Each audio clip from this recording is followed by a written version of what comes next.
আসসালামু আলাইকুম। ফটোশপের ধারাবাহিক আলোচনায় আজকে আমরা আলোচনা করব কিভাবে আমরা কালার অ্যাপ্লাই করে থাকি বিভিন্ন কাজের উপরে, বিভিন্ন লেখার উপরে বা বিভিন্ন যে ডিজাইন করব ডিজাইনগুলোর উপরে কিভাবে আমরা কালার অ্যাপ্লাই করব সে কাজটাই আগে আমাদের দেখতে হবে। তো আমি ফটোশপ প্রতিদিনের মতো ওপেন করে নিলাম। এই ফটোশপে প্রবেশ করার পরে আমি যদি কোনো আগের কোনো প্রজেক্টে যেতে চাই, যেমন আগের প্রজেক্টগুলো আমি কিন্তু এখানে ডিসপ্লেতে দেখতে পাচ্ছি যে আমি কী ধরনের আগে প্রজেক্ট নিয়ে কাজ করেছি। তো এখান থেকে যদি কোনোটাতে আমি ক্লিক করি তাহলে আমার সেই প্রজেক্টটা ওপেন হবে। আর যদি আমি নতুন করে কোনো ফাইল খুলে কাজ করতে চাই তাহলে আমি সে আবার নিউ অপশনে প্রবেশ করব। তো যেহেতু আমি একটু কালার অ্যাপ্লাই করব তাই আমি নতুন একটা ডকুমেন্ট নিচ্ছি, এই নিউ ক্লিক করলাম। করার পরে এখানে আসলে আমি কি কোন এলিমেন্ট নিয়ে কাজ করব, আমি ধরেন যে এখানে প্রিন্ট এলিমেন্ট নিয়ে কাজ করব। একটা আমি প্রিন্ট সিলেকশন করে একটা আমি লেটার সাইজ বা A4 সাইজ একটা পেজ সিলেকশন করে আমি এখানে ক্রিয়েট করলাম। করার পরে আমি একটা পেজ দেখতে পাচ্ছি। এই পেজে আসার পরে প্রতিদিনের মতো ফেসবুকের যে ফটোশপের যে ইন্টারফেসটা সেটা কিন্তু আমি দেখতে পাচ্ছি। তো এই ফটোশপের ইন্টারফেসে আসার পরে আমি এই পাশে টুলসগুলো দেখতে পাচ্ছি, এই পাশে আমার প্লটিং প্যানেলগুলো দেখতে পাচ্ছি, কন্ট্রোল প্যানেল দেখতে পাচ্ছি। তো এখন এই পেজের মধ্যে আমরা কিভাবে কালার অ্যাপ্লাইগুলো করব সেটা সম্পর্কে আমরা একটু জানবো। তো প্রথমে আমি এখান থেকে যে আমরা যেটা আমরা সিলেকশন টুলে কাজ করতাম, মার্কিউ টুলস, এই টুলসের আমি এই ঘর খুলে আমি যে কোনো ধরনের একটা আমি শেপ নিচ্ছি। তো আমি এটা নেওয়ার পরে আমি একটু এখানে অঙ্কন করলাম। অঙ্কন করার পরে আমি দেখতে পাচ্ছি আমার এখানে একটা বক্স হয়ে গেল। তো এটা করার আগে আমি কন্ট্রোল ডি দিয়ে ডিসিলেক্ট করলাম। প্রথমে আমি এখানে যে পাশে দেখতে পাচ্ছি এখানে আমার লেয়ার অপশন আছে, এখানে আমি একটা পেজ নিছি, আমার এখানে একটা পেজ চলে আসে, দেখেন ব্যাকগ্রাউন্ড। এখানে এই লেয়ার অপশনের এখানে লক আছে, এই লকটাকে আমি ক্লিক করলাম, দেখেন এই লকটা ওপেন হয়ে গেছে, অর্থাৎ আমি লেয়ারটাকে খোলা রাখলাম। এই লেয়ার নিয়েও আমরা আলোচনা করব, এখন আপাতত শুধু কালারটা নিয়ে দেখি। তো আমি লেয়ারটা ওপেন রাখার পরে এবার আমি এখানে আসতেছি, আসার পরে এখান থেকে বক্স নিয়ে আমি একটা বক্স সিলেকশন করলাম। আমি এখন চাচ্ছি এই বক্সের মধ্যে একটা কালার দিব। তো কিভাবে কালার দিব, আমি আমার দেখেন এই আপনার টুলসের এখানে আমি দুইটা কালার দেখতে পাচ্ছি, একটা উপরে সাদা, নিচেরটা হচ্ছে একটা আর একটা সবুজ গাঢ় রঙের কালার। তো এই যে এই দুইটা কালার দেখতে পাচ্ছি, এই দুইটা কালার কখন কোথায় কিভাবে প্রয়োগ হবে। উপরের যে কালারটা, এই কালারটা আমরা চাই যদি এখন এখানে কিভাবে দিব, আর নিচের কালারটা কখন এখানে প্রয়োগ করব, এই দুটো বিষয় নিয়ে আমরা আগে আপাতত জানবো। তো আমি দেখেন উপরে যেহেতু সাদা কালার, আমি এই কালারটাকে চেঞ্জ করতে চাই, তখন আমি এটার উপর যখন আমি ডাবল ক্লিক করব তখন এই পাশে দেখেন একটা কালার পিকচারের একটা ফরগ্রাউন্ড কালারের অপশন আসছে। ফরগ্রাউন্ড কালার মানে উপরের এটাকে আমরা বলি ফরগ্রাউন্ড কালার, আর নিচেরটাকে বলা হয় ব্যাকগ্রাউন্ড কালার। তো এই যে উপরের কালারটা যেহেতু আমি ডাবল ক্লিক করছি, তাই এই কারণে উপরে এখানে একটা কালার পিকার চলে আসছে। আসার পরে এখন আমি এখান থেকে কোন কালারটা নির্বাচন করব সেটা আমি এখানে ক্লিক করব। এভাবে আমি যেই আমার গোল বৃত্তটা আমি যেখানে ক্লিক করব সেই কালারটা দেখেন এখানে সিলেকশন হচ্ছে। তো আমি এখান থেকে আমি ধরেন এখান থেকে সবুজ নেব, তাহলে এই সবুজের উপরে ক্লিক করলাম। এভাবে আপনি যেখানে ক্লিক করবেন কালারটা কিন্তু এভাবে চেঞ্জ হয়ে যাবে, এভাবে চেঞ্জ হতে থাকবে। এভাবে যেটাতে ক্লিক করব করে আমি ওকে করলেই সেটা আমার এখানে চলে আসবে।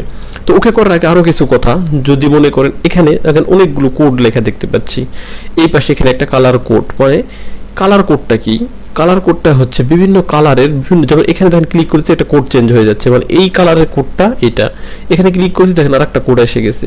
এইভাবে আমরা কালার কোড ব্যবহার করেও আমরা কালার নির্বাচন করতে পারি। যেমন আমি একটা আমি নেটের পেজে চলে যাচ্ছি, আমি একটা নেটের পেজে গিয়ে আমি কালার কোডটা একটু দেখতে চাচ্ছি, যে আপনি যদি অনলাইন থেকে কোনো কাজ করেন বা অনেক সময় একটা অনলাইনে একটা কালার পছন্দ করছেন, সেই কালারটা আপনি অ্যাপ্লাই করতে চাচ্ছেন কিন্তু সেই কালারটা ফটোশপে গিয়ে মিলাতে পারতেছেন না, তখন কিন্তু আমরা কালার কোড ব্যবহার করে আমরা কাজ করব।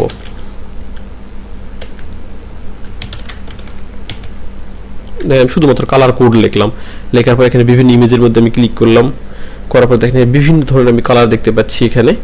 এখান থেকে আমি কালার কোডগুলো আমরা সিলেকশন করব। তো এখান থেকে ইমেজ থেকে আমি এখানে অল ইমেজে দেখি, যার পরে দেখেন HTML কালার কোড, এখানে আমরা চলে যাচ্ছি। যার পরে দেখেন এখানকার এই কালারটা লাগবে আমার, এই কালারটা দেখেন এখানে একটা কোড দেওয়া আছে, এই যে কোডটা, এই কোডটা যদি আমি কপি করি, কন্ট্রোল সি দিয়ে আমি কপি করলাম, করার পরে আমি আবার ফটোশপে চলে গেলাম।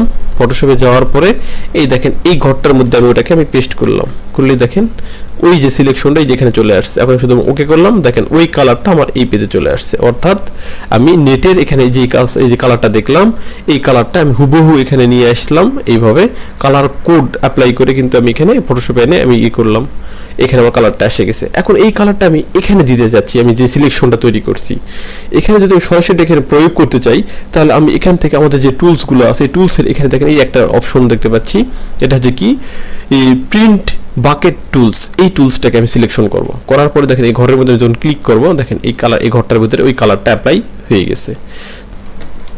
তাহলে আমরা দেখলাম যে আমরা নেটে পেজে যে কালারটা আমি পছন্দ করলাম, এখান থেকে এরকম সবগুলো কালার আপনার যেটা যে কোড, এই দেখেন এই পাশে যে কালারগুলো দেখতে পাচ্ছেন, ঠিক সেভাবে যে কোডটা আপনি পছন্দ করবেন প্রতিটা কালারের পাশে এরকম কালার কোড আপনি দেখতে পাবেন। এই কালার কোডগুলো যেই আপনি কালার কোডটা চয়েস করবেন সেই কালারটাই আপনার পেজে চলে আসবে। ধরুন আপনার সেম আপনাকে কোনো ডিজাইন দেওয়া হলো, ডিজাইন করতে বলা হলো, সেরকম কালার কোড দিয়ে দেওয়া হলো, তখন আপনি এই কালার কোডটা হুবহু যদি কপি করলেন, করার পরে যখন আপনি ফটোশপে আসবেন, আসার পরে আমি এখানে কালারটা অ্যাপ্লাই করতে চাই, ডাবল ক্লিক করবো, এটা ওপেন হয়ে যাবে।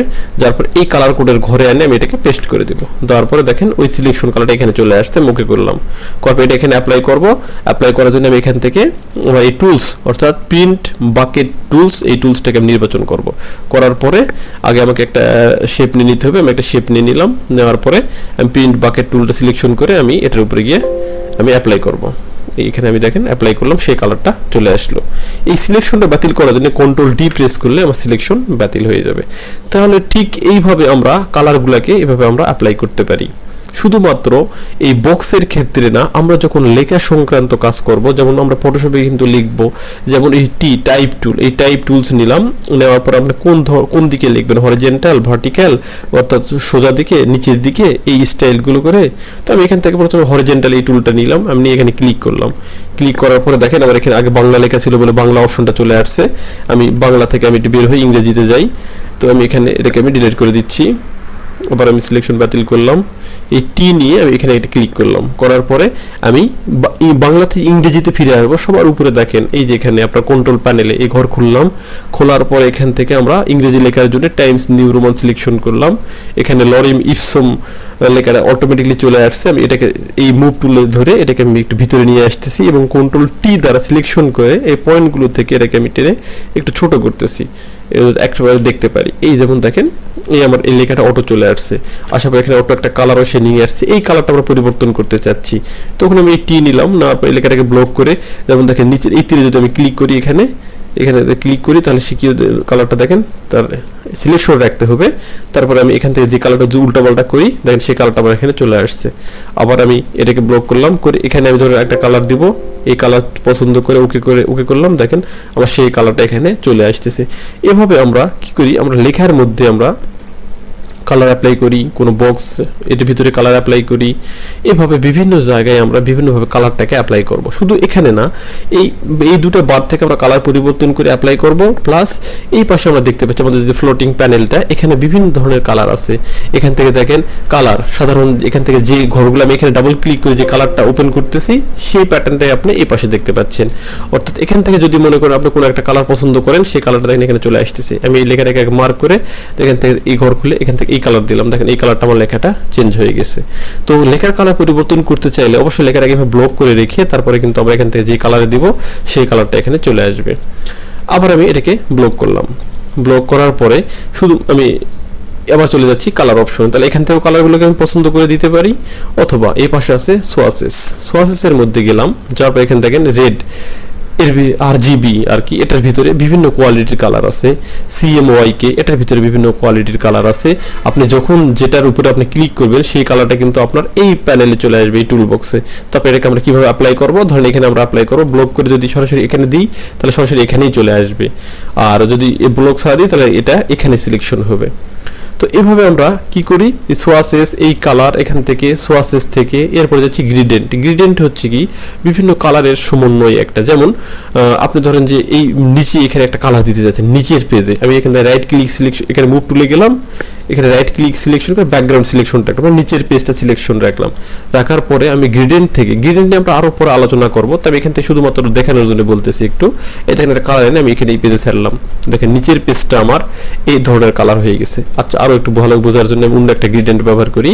তো আমি উপরে উঠতেছি, দেখতেছি দেখেন অনেক এই কোয়ালিটি, ধরেন দেখেন এখানে নিচে ছেড়ে দিলাম, দেখেন উপরে হালকা নিচে গাঢ়, এটাই হচ্ছে গ্রেডিয়েন্ট সিস্টেম।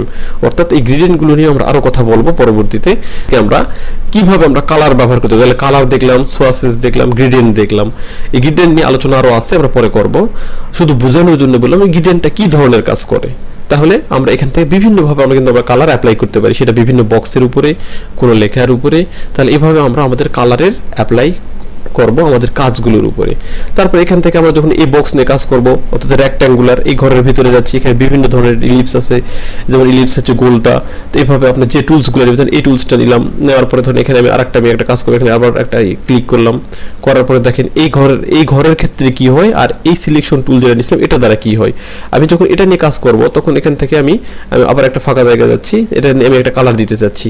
তো এখানে কালার দেওয়ার জন্য দেখেন উপরে এইখানে আছে, এখানেও প্যালেটটা চলে আসছে। তো এখানে আমি অন্য একটা কালার সিলেকশন করি যাতে আমার বুঝতে সুবিধা হয়। আমি এই ধরনের কালারটা এখানে সিলেকশন করলাম, করার পরে আমি এটাকে এখানে আমার দুটো লেয়ার হয়ে গেছে, যে আমি লেয়ারগুলি যেখানে ওপেন করেছিলাম সেই লেয়ার হয়ে গেছে। তো এটাকে সরালাম, আমি এই লেয়ারটাকে সিলেকশন রাখলাম, কি করলাম এটাকে আমি এখান থেকে একটা কালার দিলাম। কোথা থেকে কালার দিলাম, আমি এটাকে আবার আমি সিলেকশন করতেছি, এখান থেকে আমি একটা কালার দিলাম, অথবা আমি এই কালারটা যে কোনো জায়গা থেকে অ্যাপ্লাই করলেও চলবে। আমি এখান থেকে কালার দিতে চাচ্ছি, কোনো সমস্যা নেই, এখান থেকে আমি কালার দিতে পারবো। যে আমি ওকে করলাম, করার পর এটাতে কালার দিব, এখান থেকে এই টুলসটা আমি সিলেকশন করব, প্রিন্ট বাকেট টুলস নিয়ে আমি যখন এটার উপরে ওকে করব তখন আমার এখানে কালার, এটার কালারটা আমি এখানেও দিতে পারবো। তাহলে আমি এখান থেকেও কালার দিতে পারবো, এখান থেকেও কালার দিতে পারবো। আমি আবার এখান থেকে রেক্ট্যাঙ্গুলার এই টুলসটা নিলাম, তারপর আমি এখানে আবার অঙ্কন করলাম, অঙ্কন করার পর দেখেন এখানে যে কালারগুলো আমি ঠিক করে আসছিলাম সেই কালারটা এখানে অ্যাপ্লাই হয়ে গেছে।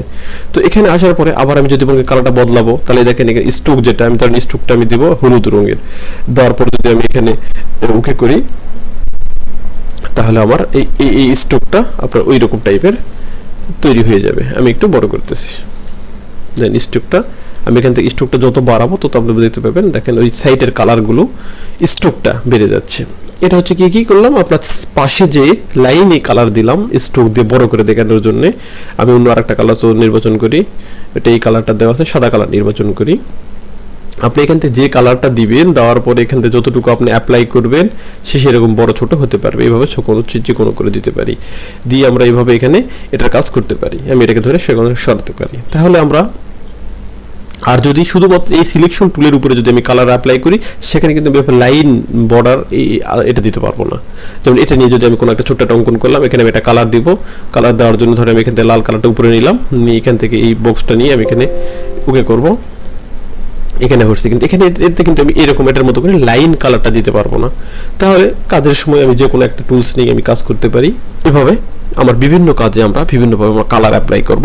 তো কালারের বেসিক কিছু তথ্য দেখলাম, আমরা কাজের সময় এই কালারগুলো নিয়ে আরো বিস্তারিত আলোচনা করা হবে, তখন আমরা আরো বিস্তারিত জানতে পারবো। শুধুমাত্র আমরা বেসিক একটু প্রয়োগটুকু দেখলাম। তো সব মূলত বিষয়গুলো হচ্ছে কাজের সময় প্রয়োগ করতে দেখলেই সেটা বেস্ট হয়। তো তবে একটু ধারণা থাকতে হবে কিভাবে আমি কালারে কাজ করব। তো আমরা মূলত কালারগুলো কাজের মাধ্যমেই আমরা প্রয়োগ করে দেখাবো যে কিভাবে আমরা এটার কাজ করব।